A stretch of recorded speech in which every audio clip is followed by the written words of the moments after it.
My name is Ted Henchy. I'm the head of productions for Dread XP. The games we are showing here today are Spoofer, Sucker for Love, Dread Delusion, My Friendly Neighborhood, and the Mortuary Assistant. And then there's also a number of other games that we're displaying. Those are some of our previous games. That one is for Dread X Collection The Hunt. That was the fourth Dread X Collection game. This is from the first Dread X Collection game. This is from the second. And then we have some representation. Oh, the third is that moon up there. Those are the different logos we had for each of them. And so each of the things you see here is every character from one of our different current titles. I'm going to take my glasses off because they keep fogging up.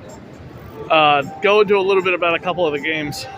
Yeah, and I mean, so what we do is we focus on horror in the indie sphere, like the kind of the micro budget. I don't want to say micro budget, but like in the kind of the sphere that big publishers aren't going to be looking at. So all of our games are made by just a couple solo, with like one developer to, I think the biggest project we have is 7. So that was a big preface because all of our games are in kind of creative indie styles. So when you're like, tell me a little bit about the games, it's like, they're so diverse because we have so many different games that it's rather hard to kind of encapsulate everything that we're about, except we're about unique indie horror. What's playing above you right now? What's playing above you right now? This is the Mortuary Assistant. The Mortuary Assistant is a game where you work in a morgue and you're Go ahead. Part of the game is like a mortician simulator where you're going through the process of embalming a body and such. But then there's also a presence that's hunting you and a demonic kind of aspect to it. We don't want to reveal too much about it yet, but well, there's a demo available on Steam, so if people want to play with this there. But it's pretty apparent pretty quickly that it's more than meets the eye. So. That looked creepy. Yeah, no, that's a really good one. That's by a guy named that's actually by one guy. So that's really what we're about. Is we're trying to find these unique indie games that actually have like a strong voice. So with something like my friend, this is like Spoofer. This is one on TV right now. Spoofer is like a micro game collection that is very in kind of the style of WarioWare, but also in the style of old adventure games. And this one was developed by two Belgian guys and a musician from Germany, and so like we really like this kind of unique visual style where the mechanics kind of dominate over just having the sharpest visuals. Although I think that the visuals are quite nice for what they are. What they do with basically little cutouts is really incredible.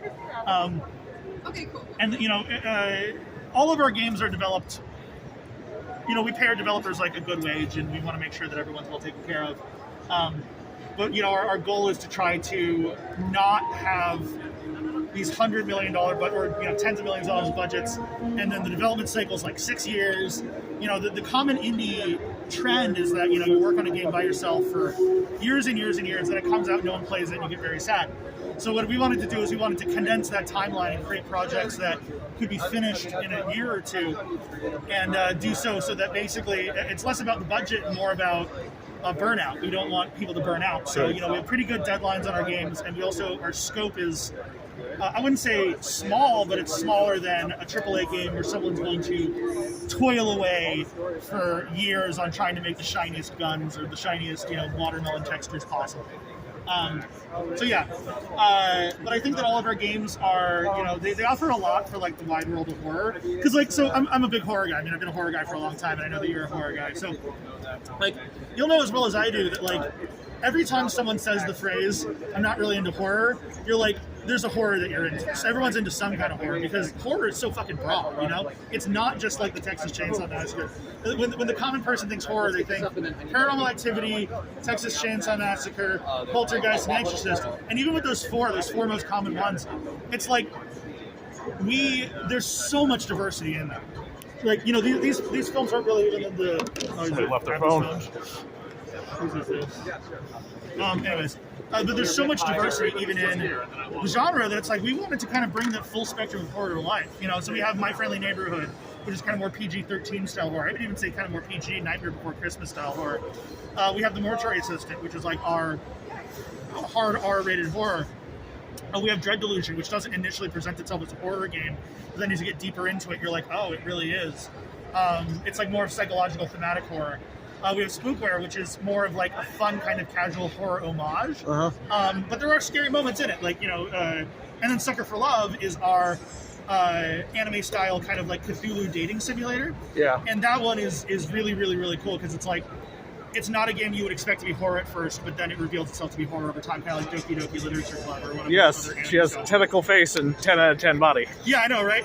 And but we wanted to it's all out of love. Like everything we do is out of love. It's not to lampoon horror. It's not to make fun of anyone. It's not to try to stick it to anyone. We're here to celebrate horror and kind of all elements of horror. And we're just here to bring the best products we can to life. So. Gotcha. Well, thank you so much for chatting a little bit about Dread XP. Looking forward to checking out the rest of the games. Yeah, no, and thank you for taking the time to come talk to us today. And I hope that everyone checks us out and they enjoy what we have to offer.